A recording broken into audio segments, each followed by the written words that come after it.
Hello and welcome.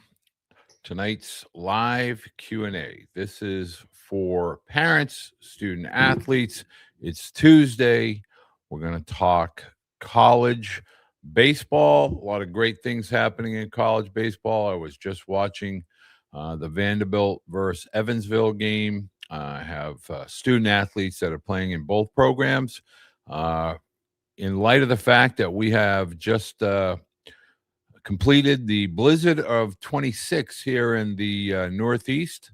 We dealt with 60-mile-an-hour winds, 2 to 3 feet of snow. You wouldn't know it was baseball season here in New England just yet, but across the country, we are indeed in college baseball season. First and foremost, want to let you know we're going to be talking to a few college coaches about the pro line balls. I get a lot of questions from parents and travel programs and high school coaches, both baseball and softball. And we're going to do a little bit of a deeper dive with the pro line ball just to kind of get you some feedback, not only from the coaches, but as well as the student athletes. You can go to prolineballs.com, use the discount code BLUEBOOK, and get 15% off. A lot of coaches are talking about not only the versatility and the durability of the pro line ball, but the fact that they get to use it both offensively and defensively. That really helps them with regard to training on the road. That they take the balls on the road, they just put them into the machines, and it definitely helps them stay prepared throughout the college season. Next, I want to ask a favor.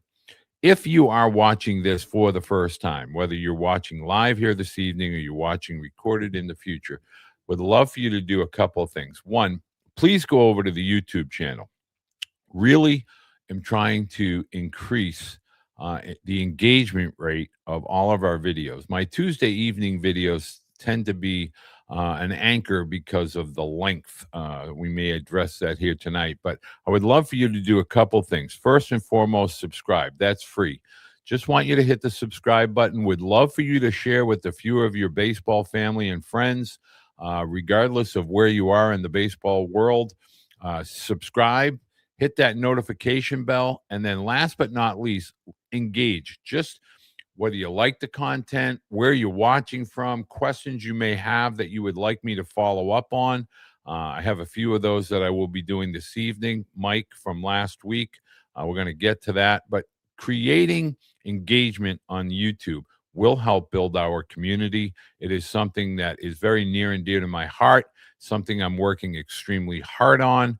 Over the last few months, the YouTube channel has taken a hit, and I would love to get that back firing on all cylinders. And the first step in that process is A, increasing subscribers, and B, engaging with the videos, giving the videos a thumbs up, leaving a question, leaving a comment, letting me know where you're watching from. Keith, I want to say thank you for watching. If you have a question tonight, I would encourage you to make sure that you go ahead and let me know. Send it out, whether you're watching on Facebook, YouTube, X, formerly known as Twitter. Trace is on fire, my good man. We have more than 2 feet of powder on the ground in the greater Northeast. In fact, Rhode Island, the southeastern portion of Massachusetts, received up to 3 feet of snow. Not a lot of joy in Mudville amongst the college baseball coaches here in the Northeast. I can say that. Now, I want to preface what I'm about to talk about tonight. We're going to talk college recruiting because it just seems as if every single email, every single direct message that I am receiving is in reference to college recruiting. It is in reference to the transfer portal. It is in reference to DSA and how that is affecting or not affecting college baseball recruiting. Now, I want to first say, if my tone begins to change, I am not upset. I am not angry. I really appreciate when parents send in messages.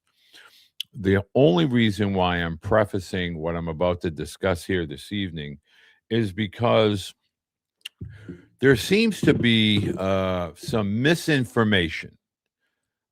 In fact, I would say there's a lot of misinformation. And I want to start there. And I want to make sure that parents and athletes, some of the things that I'm about to say tonight, you're probably not going to enjoy hearing. So I want to be really clear out of the gate. But I feel that many people need to hear what I am about to say. And so, again, these are my opinions. They are opinions based on 38 plus years of being around the sport of baseball at the collegiate level, at the professional level. It is based on the conversations that I have with college coaches, verbally, uh, via email, via direct messages, via text messages. College coaches are extremely busy this time of year, but we kind of try to keep our finger on the pulse of what is going on. And I am really hoping that the information that I'm able to share with you this evening allows you to gain some clarity. I really want to start with the first topic. We are seeing the effects of the 34 at Division One, 36 at Division Two NCAA, the roster sizes. Now, a lot of people are getting misinformation about DSA. I want to tell parents, if you are currently the parent of a high school student athlete, DSA does not, will not ever pertain to your student athlete. It has zero to do with your student athlete. So DSA, it has nothing to do with the class of 2026 and beyond at the high school level. Want to be clear about that. Want to send out that message. Just want to let parents know that DSA has nothing to do with your student athlete. Next, as it pertains, much like COVID, DSA has a finite period of time that it will work its way through the system. And so by that, I mean to say that by the year 2028, which, believe it or not, we are about to embark on August 1st, the recruitment of the junior class at the high school level, the class of 2028. Most of the DSA athletes will have worked their way through both current and active college rosters as well as the transfer portal. There will be some lingering athletes that will go through that, but DSA is here probably for the next few years. And then after that, all DSA or designated student athletes will have worked their way through and will no longer be a part of the college baseball roster topic. I also want to let everyone know that if we are, and we're going to get down this road, and we are going to talk about this tonight, if we are being completely 100% honest with each other, and I want parents to really begin to kind of understand this, the exposure dynamic for the high school athlete is the windows are going to get much, much smaller, much tighter.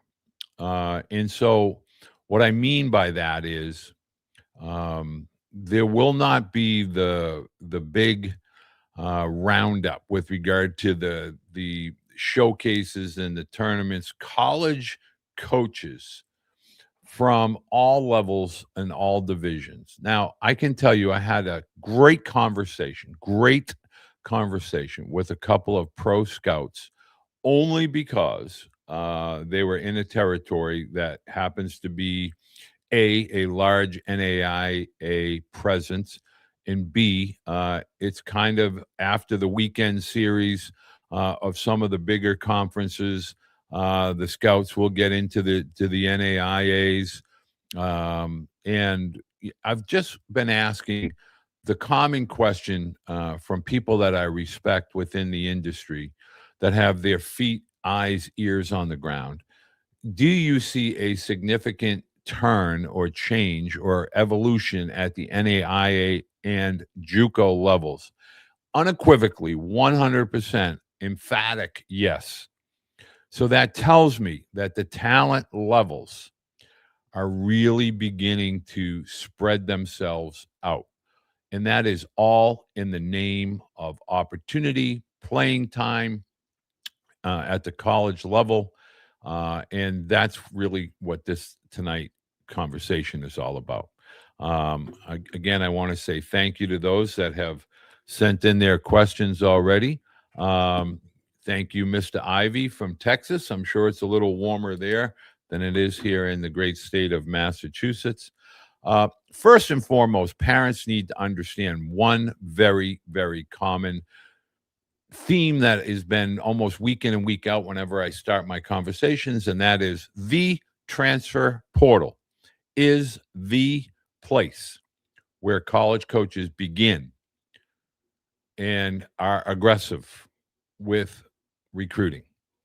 There will be no replacing that. There will be no, that will always be the number one, for the foreseeable future, at least that I can see in front of me as we're talking here in 2026. The true recruiting window is June 1st through the mid third week in July. The transfer portal, the major league draft, the time kind of is around that same time period. That is where the vast majority of college baseball recruiting, NCAA 1, 2, and 3, NAIA, JUCO, is all going to take place in a 6 to 7 week window. There is no denying that. There is no circumventing that. And what I need you to understand is I'm going to give you a round number of 10,000 student athletes that college coaches, all levels, all divisions, are recruiting. I'm going to say 70% of that is going to come from the portal. 70%.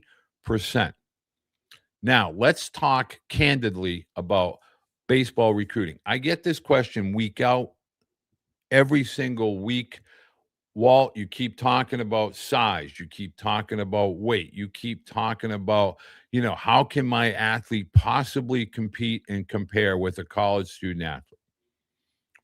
Now, every Thursday, I put out for your eyes and ears so that you can hear directly from college coaches.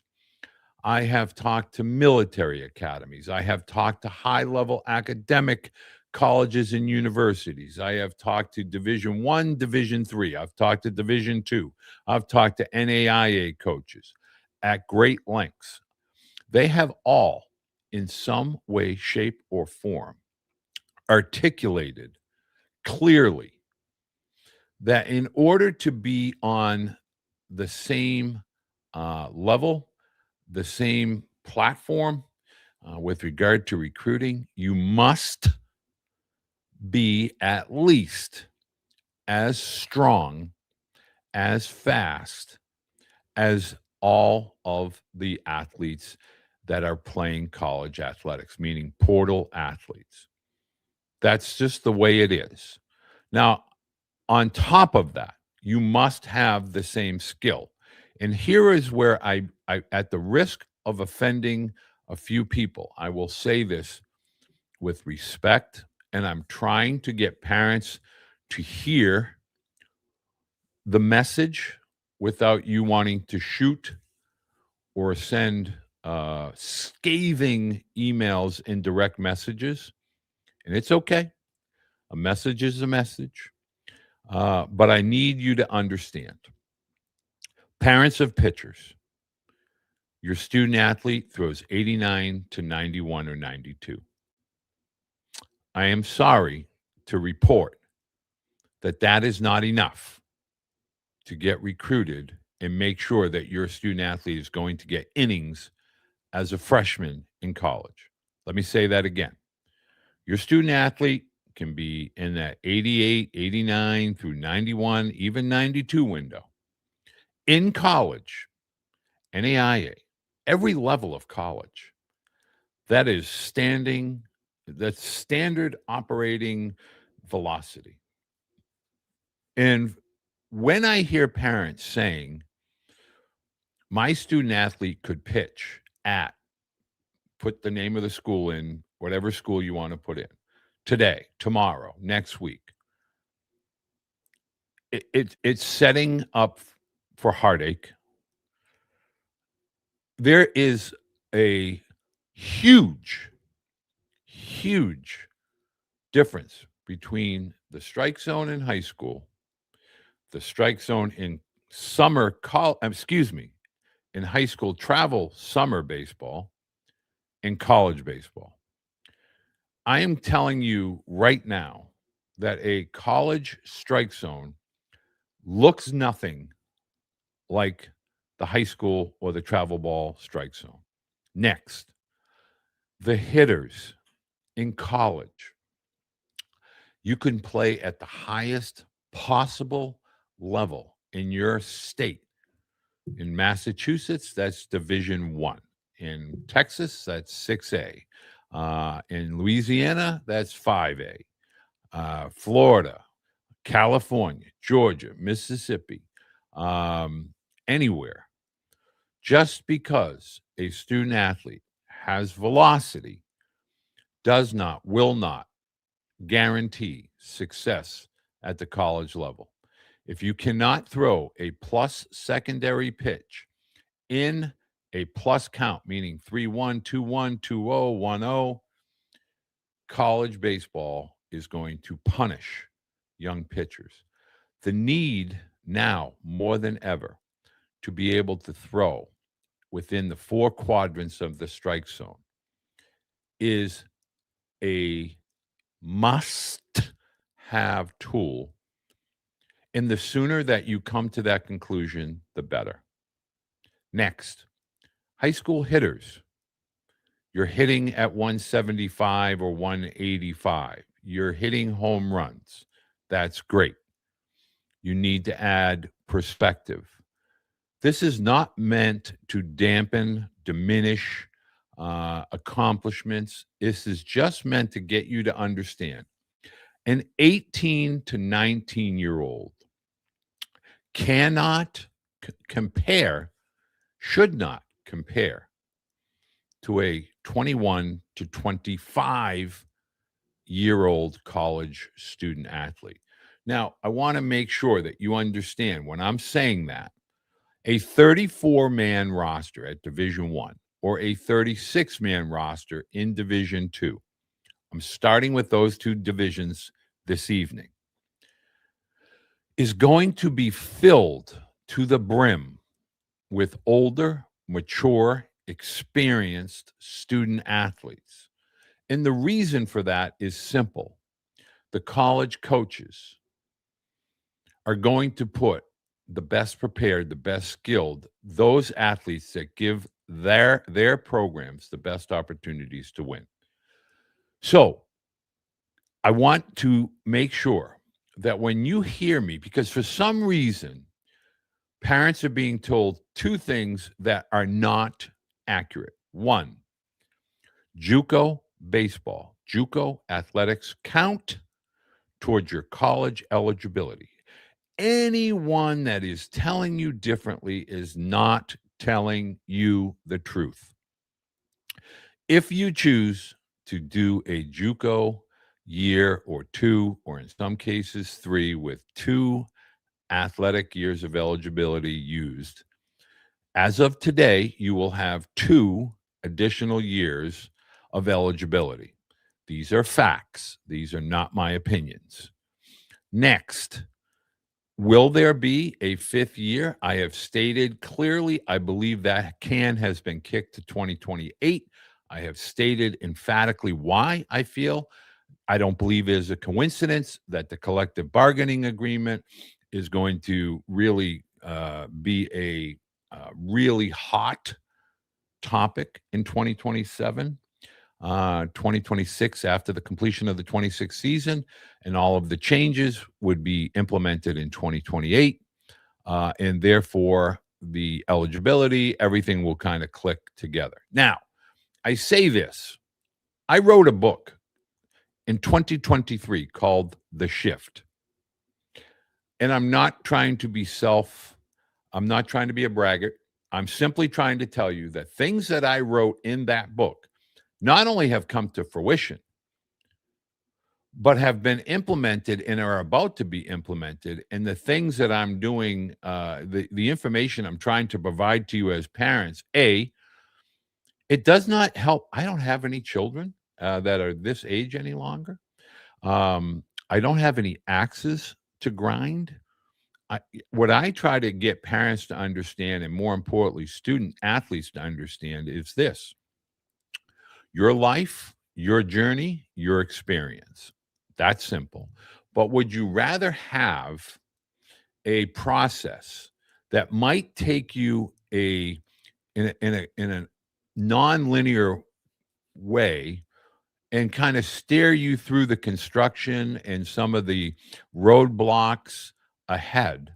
Or would you rather just run 100 miles an hour into the traffic or the roadblock that awaits you? That's why I do what I do. This is why I talk. And you know what? The college coaches will all say to a man, Walt, I really wish the parents would kind of hear you. In fact, I'm not going to show you the coach's name, but I am going to show you something that came in. And if I can't do this, okay, I'm going to hold this up here. And I am going to try to, I guess I can't reverse this, but I'm going to read this to you because I get my screen is backwards. Young man can swing it and has some real upside on the bump. Thinking of having him do a post-grad gap year to add size. Again, I want to show you, this came in Saturday, the 21st. And again, it's the mirror image. And I don't know how to formulate this. Not a bad idea, as college baseball is very old and strong. Now, I'm going to let you kind of see that is indeed what I just read.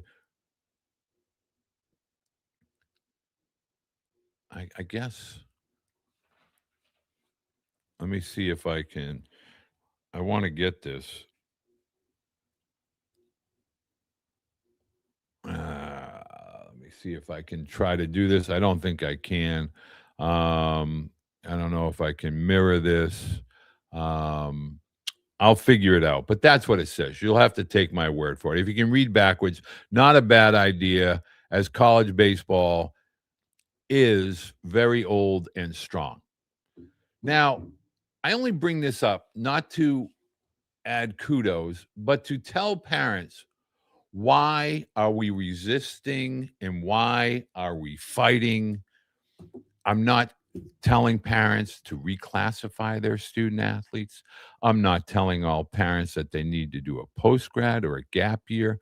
What I'm trying to get you as parents, and more importantly, student athletes, to understand is the college baseball coaches are going to maximize the portal in every way possible. And so if we know that those roster caps now at 34, that's a finite number. Gone are the days of walk-ons, gone are the days of the red shirts, gone are the days of the athlete just kind of getting into school and trying to get on that 40-man roster or that red shirt roster or the gray shirt roster. A lot of lower levels, Division III, they're gray shirting because they know they're trying to keep athletes in school to keep the tuition going and all of those other things that go along with college. But what I'm trying to make a point of saying to you as parents, the 34-man roster is here to stay for the foreseeable future. The DSA designation with regard to the extra athletes does not affect the high school athletes as of 26 and beyond. The portal is here to stay.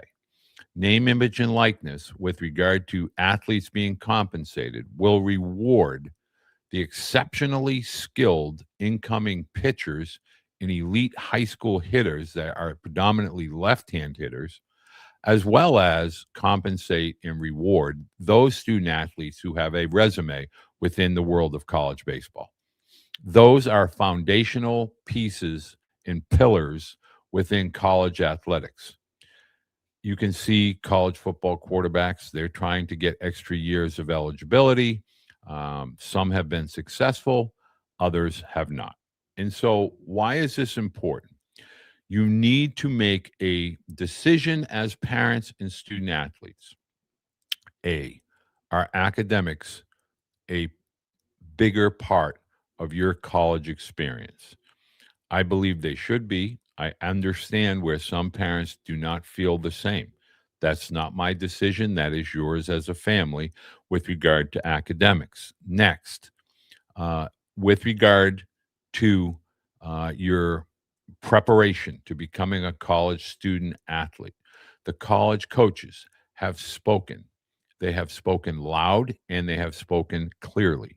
They are basically saying you need to be on par physically with regard to your opportunities to get between the lines. There will always be exceptions. But if you find yourself as a high school sophomore or junior and you are 145 to 170 pounds, you could be the fastest, you can be the best, you can be whatever you want to tell me that you are as a high school athlete.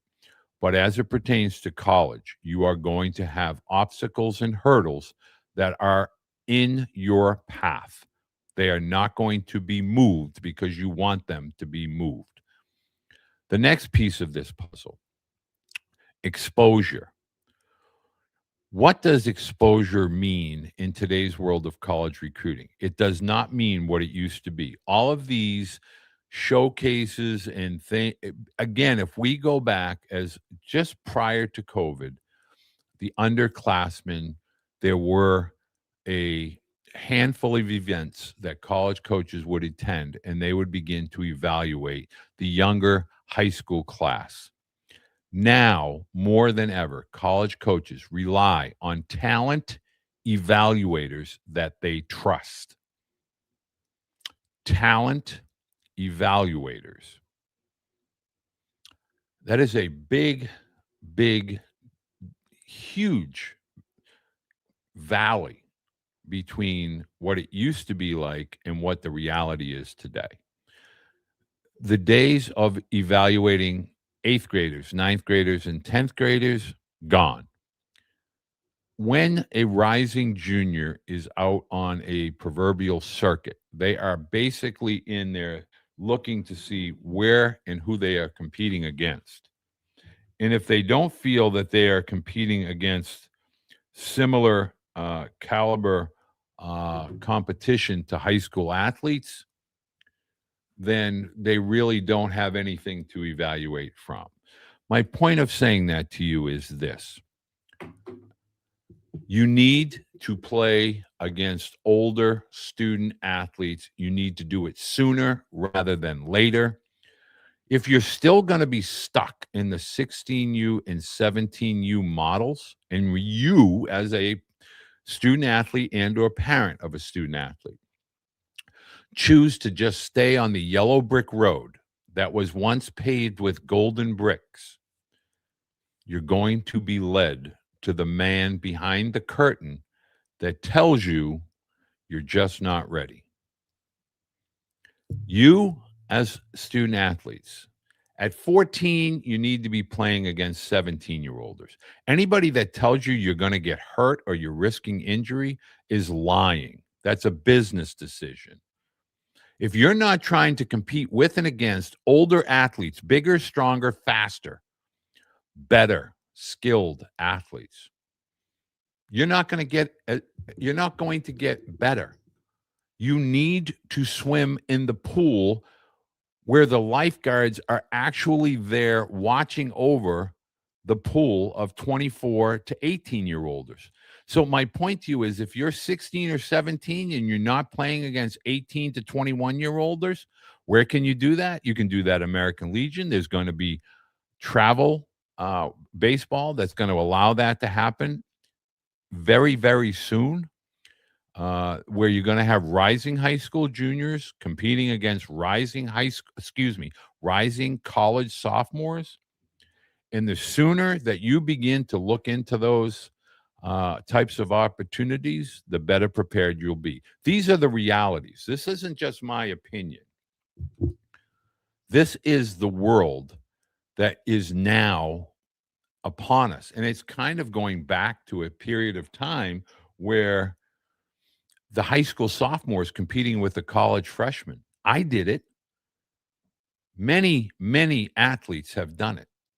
And for those that are being told you're going to get hurt, when somebody says to me, I don't want my 12-year-old playing against a 14-year-old, I ask why. They're going to get hurt. Look at the bats that they use.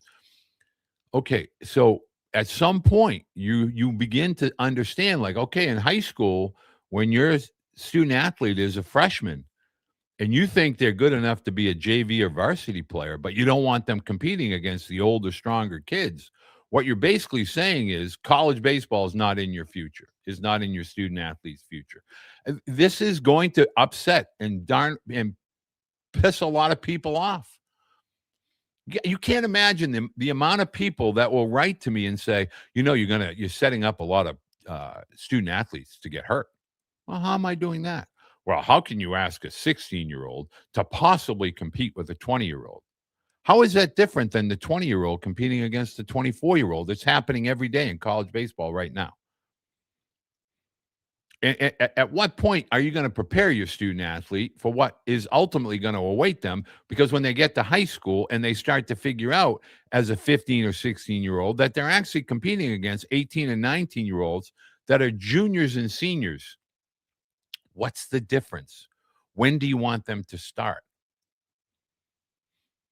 At some point, we have to stop passing the blame. We have to stop with, the coach, the daddy ball. Okay, are there exceptions? Yes. Please spare me the whole scenario of your son is currently being coached by a guy that doesn't know anything. The high school program stinks. The coaching stinks.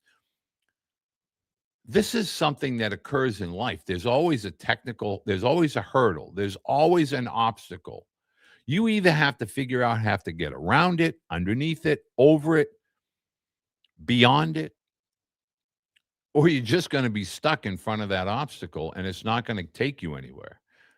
The number one thing to begin to understand is college coaches. And here's the biggest bone of contention. Most high school student athletes, when they get to college, are stunned, as are the parents, that the college coaches are not their buddies. They're not their pals. They seem to be, really strict, really militant. They seem to be crummy people. Here's the deal. In college, you are a student athlete that is there to learn the lessons that baseball is going to teach you if you allow the mind, the ears, and the eyes to be able to take and absorb all of the lessons that are being taught, meaning earn your way, meaning understand your role and excel in your role. If you're a middle infielder and you're meant to get on base and create havoc on the base paths, and you want to get, whether it's working a count and walk or hits to set up the big boy bats, be that player. If you're the type of player that's meant to hit big flies or try to drive in runs, be that player. If you're the type of pitcher that's supposed to throw the ground ball outs or the quick innings, being that 8 to 12, 15 pitch per inning mark, be that kind of pitcher. Stop trying to blow people away when you don't have a fastball that is going to blow people away. If a college coach says, I believe I have someone better than you at your position, make sure you're taking every opportunity every day to get better, to become the best version, to get between the lines.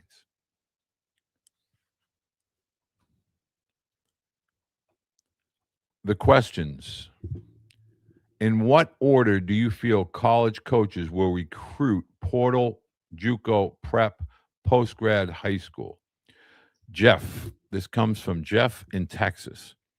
College baseball, college coaches, all sports are going to recruit portal, JUCO, post grad, high school.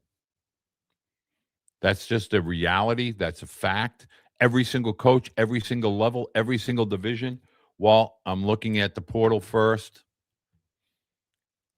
and then I'm going to go to my JUCO bandits, and then I'm going to go to the post grad or the gap year guys, the guys that are getting 1 year older, one more physical year older, one more mental maturity years older. And then I'm going to go to the high school athlete.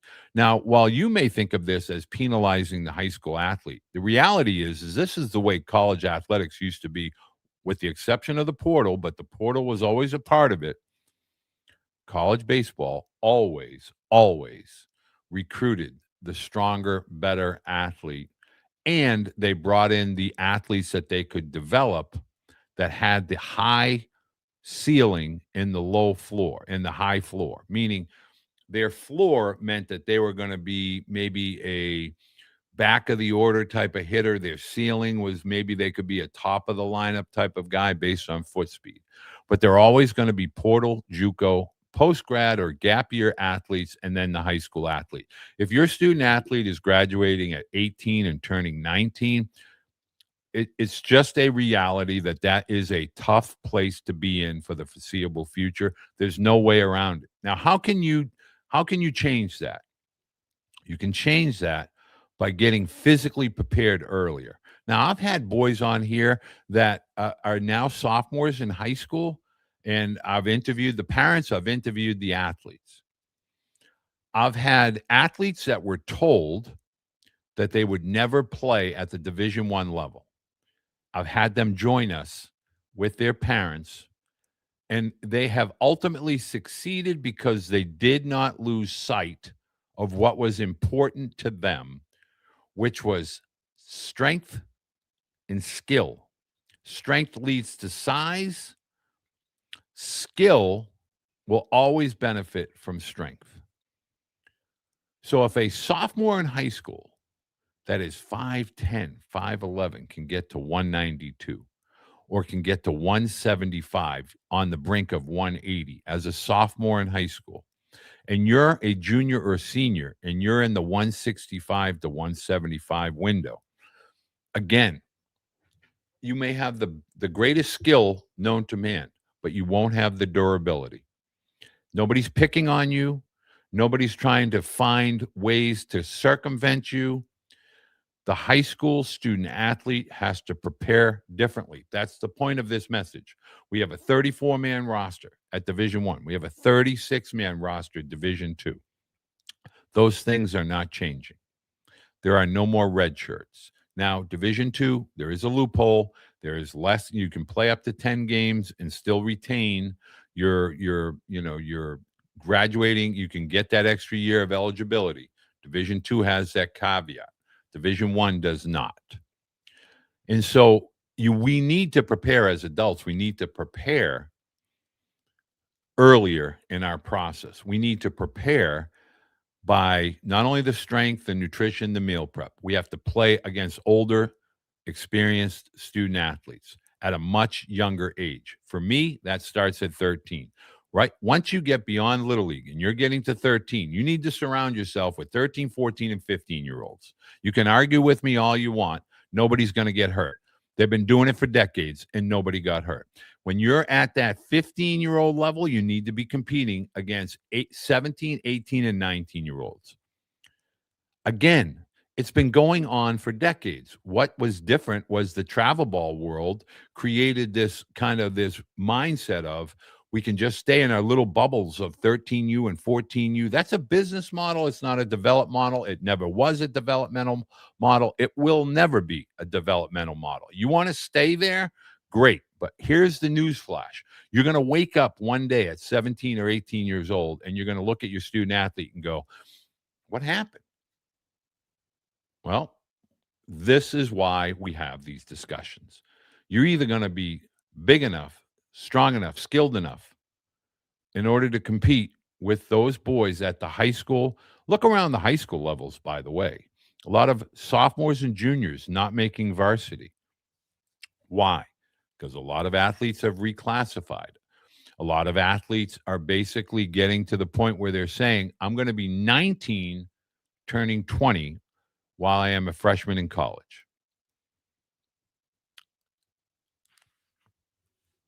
Next, do you think 2026 Division One commits will arrive to a campus in the fall without a roster spot? Yes. Here's another one, and I want to let you know when you're asking these questions. This is my opinion. Have we forgotten October 2025 when all of the commits, the 2026 commits that went to Jupiter and were told there's no room at the inn? They were told they probably weren't going to make the college roster and they should seek alternative college options. Have we forgotten that? That's a reality. That was actually factually happened. And that's going to continue to happen. That's why, in my opinion, this discussion is centered more on why are you as a family, and more importantly, as a student athlete, in a rush to commit to a college when you really don't know if the college is genuinely committing to you. Now, I get it. Now, I say that is my opinion. But do you not feel that if you're a commit in the 2026 class and a student athlete enters the portal that was unforeseen and nobody thought that athlete was going to go into the portal, then they show up in the portal, who are they going to take, the portal athlete or the high school athlete? Somebody with a proven resume at the collegiate level or the high school athlete that hasn't produced yet? We've heard time and time again how college coaches have told us that a lot of the athletes get very frustrated in the fall. And that is because when they finally get to that level, the reality you look around the locker room and you see the size, the speed, the strength, the skill. When are you going to prepare for that? Are you preparing for that? Is your program, your high school program? And oh, by the way, are you taking the lead with regard to your development? What does the word development mean to you as a student athlete and as a parent? Development means accountability, self-awareness of where you actually are within the skill development process. Do your skill sets measure up? Cannot emphasize enough when I say the word evaluation or the word development. For some reason, parents hear, well, he's played on this travel team for X number of years and they're really good. Okay.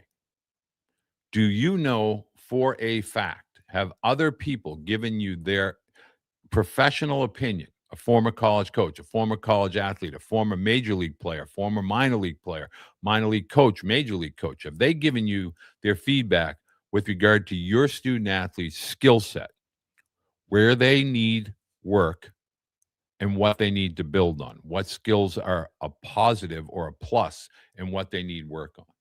I will tell you right now, we will hear stories. In fact, just take a look on X or any other social media platform and look up for the athletes due to unforeseen issues. I am reopening my college recruiting.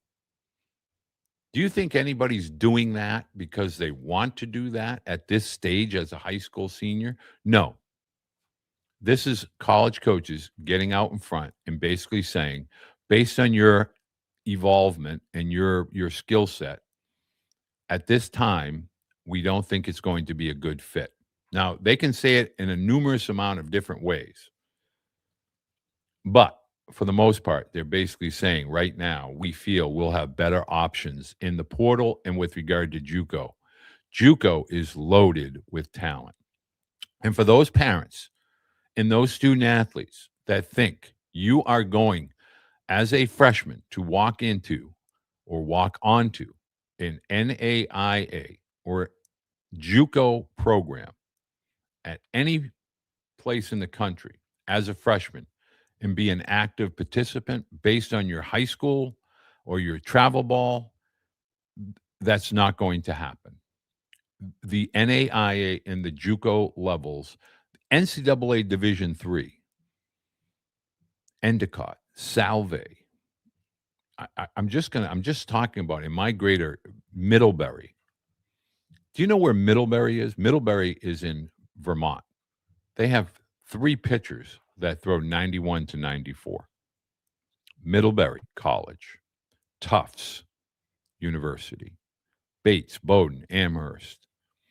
High school athletes, you need to prepare differently, sooner rather than later. Let's see. Trevor, how are you? Team practice. Thank you, Trevor.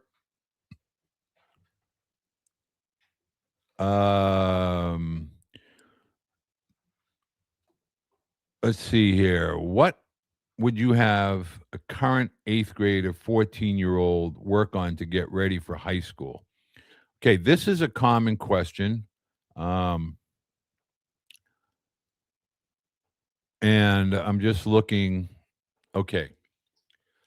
If I am a parent and I am the parent of an 8th grade through sophomore in high school, I am getting an evaluation, a movement screen, an intake evaluation from a PT physical therapist, strength and conditioning coaches that really focus within the world of athletics, particularly baseball. I'm getting that evaluation as soon as humanly possible, preferably in person, that they can be done remotely. I'm really 100% focused on meal prep, nutrition, and I am laser focused on strength. Going to the local YMCA, Planet Fitness, workout wheel world on your own, just winging it, you're not going to get better. You need to train under the supervision. You need to have training partner. You need to be doing the movements correctly. You need to be lifting and moving weight correctly. It's critical so that you do not harm or injure yourself. If I am the parent of an 8th through 10th grader, the very first thing is strength and nutrition. I make that a priority, numero uno. Next, I really want to get an evaluation yesterday. I want to have my book, my journal. How many coaches have I talked to that have mentioned journals? Coach Tuhig from Hawaii nailed it. Have a journal where you have a work on and a build on section. Be honest, be candid. Write in your journal. What are you working on? How often are you working on it? What are you building on? How often are you building on it? Those 2 areas need to be stressed. And finally, you need to play against better, bigger, stronger players yesterday. If you are an adult and you can call me, text me, write to me, and say that you are looking into recruiting for your student athlete, and then in the same email, message, or breath, say to me that you're concerned about the safety of your student athlete because the boys at the older levels are stronger, you're answering your own question. You cannot say on one hand you feel that your athlete should be playing varsity baseball or they have the ability to play in college, but yet you don't want them to play because you fear that they will get hurt. There's a big empty spot there. You can fill in the blanks, but that's just the reality. And until you figure that part out, you're going to find there's no room at the inn. Next, I want to okay, correct. Coach Bonilla. I mean, here's the deal. When you go to high school and you want to play varsity, and any high school varsity for the most part, and I get it, there are some schools that don't have the amount of skilled players, or they may not have the skill level of some of the more dominating teams. But high school baseball, when they put a varsity roster together, the varsity roster is the varsity roster, meaning there's freshmen, there's sophomores, there's juniors, there's seniors. Any one of those 4 classes are eligible to participate on a varsity roster. That is a fact. And the same can be said currently at the college level. There is no excuse. So you want your student athlete to play at the college level. If they are a freshman or a sophomore, they are playing JV, operative word, they're playing, that's good for their development. There's no shame in that game. You must be between the lines to be able to get better. You must be competing against the older players. If you're shying away from that, and I'm emphasizing this because this week alone, I received over 200 emails, all basically saying that they are in fear of their athletes playing against older athletes in the summer. But yet these athletes are in high school. So the 15U, that's the freshman, doesn't want to play against the 18 or 19U that is either A, at the senior year in high school or just completed the senior year in high school and will be a freshman in college because they're afraid they're going to get hurt. Doesn't make sense. Won't make sense. I would never utter those syllables to a college coach, ever. Ever. Next, let's see. We followed your advice about playing older competition last summer. Didn't get hurt. Oh, right. So the biggest thing is, and I really get. I'm animated because I had several people kind of piggyback on one particular parent. Oh yeah, we agree with him, and you need to really, you need to change your tune. My tune hasn't changed in 5 years. If you followed me 5 years ago, albeit when I looked like I was the Marshmallow Man, I've been saying the same thing for 5 years. Same exact thing. I've written books over the last 5 years. They all say the same thing. They all have this message in it. The roster cap, college recruiting, what do they all have in common? It's the biggest, the strongest, and the best are going to play.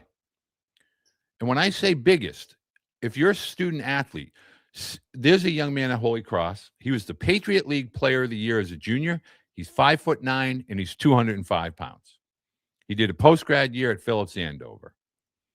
So everything that I talk about, that young man, if you look him up, Patriot League Player of the Year last year at Holy Cross, first name CJ, not a lot of CJs on the Holy Cross roster, 5'9". When I'm saying biggest, I'm not just referring to the tallest. I get it. Not a lot of baseball players are Aaron Judge. What I am saying is that strength, speed, and skill are a big deal. I am also saying that I believe that if you focus on school at the younger ages, you're going to find that college will become much more affordable because the academic money is more plentiful and more consistent at any college or university. Whether you're a straight A student or a 3.0 or above, there are going to be options for you. Jason, hello. I know that you're up here in the frozen tundra now and you're missing Florida. What academic measurements are needed? I'm just going to throw this out here because we're going to wrap up here quickly. One, academic measurements. A lot of schools are coming back into the test, the ACT, the SAT. I'm a big fan of getting the help, the tutoring, the peer tutoring, the teacher tutoring with regard to the tests. I get it. Some people don't do well with tests. If we're being honest, an 1100 or above with the SAT, the ACT, you want to try to get somewhere above a 24 if possible. College transcripts need to show a progression, not repetition. Hear what I'm saying. A high school transcript needs to show progression and not repetition. A's and B's will always play. Don't stress your student athletes out early. Allow them to build on each and every year. Recognize that the junior year is always going to be the most challenging academically, socially. There's a lot of things going on the junior year within the growth, both mentally and physically. but always try to show progression. Always try to, if you're looking for the higher levels of academic, which is where I really specialize, I really try to tell parents, don't rush the AP or the honors. Don't rush the honors. Make sure your students are ready and prepared and on the advice of teachers, making sure that you challenge them pursuant to what they feel they're seeing in the classroom. Last and but not least, now I'm going to end on this. And I have a lot of great comments. So Keith, thank you. Jason, thank you. Gene, thank you. Rob JB, Rob in the house from Fitchburg. Thank you, Rob. Coach Bonilla, want to say thank you. Joseph Lamb, I know your son is having great success. Congratulations. Let's see, Rips. I answered that question. Okay, so I got everybody's questions in. Mike, I am going to answer your questions from last week. Hear me, please, as I wrap up. First and foremost, if you're watching tonight, please find your way over to YouTube. Make sure you're subscribing. Make sure you're hitting the bell and the button for notifications. Engage with the video. Please, please, please, please, please. Spread the word. I'm really hoping we can build the community. Last and but not least, nobody is trying to penalize your student athlete. Nobody is trying to eliminate the high school student athlete. This is not hurting or purposely trying to hurt the high school athlete. What is happening is we are returning to the days when dinosaurs roamed the earth within the 50s, the 60s, the 70s, and the 80s, of which I am gladly have been a participant of. Returning to the days where you had to have the skill, you had to have the speed and the strength. When I say size, I'm referring to strength, meaning, getting into that 185 and above window from a durability perspective, playing up and against older athletes. Don't fear playing higher levels. Don't fear being in the American Legion system as opposed to a 16U situation. What I'm trying to say to you, what used to be and what actually is, they have gone that way and they are not coming back. The younger your athletes are, the more time, the more runway you have, maximize that. I have evaluated and worked with student athletes for decades. And let me just make one point. The athletes and the families that I've worked with have gotten to the destination that they wanted to be at, and they have stayed there. Very rarely. In fact, I've helped more athletes that have entered the portal find new homes. But last week, I brought up a topic, and a lot of parents really were perplexed. The anxiety that the recruiting landscape is creating is very real. The sooner that you get ahead of that, the sooner that you take the time to get involved and engaged with the evaluation piece, critical, that's critical.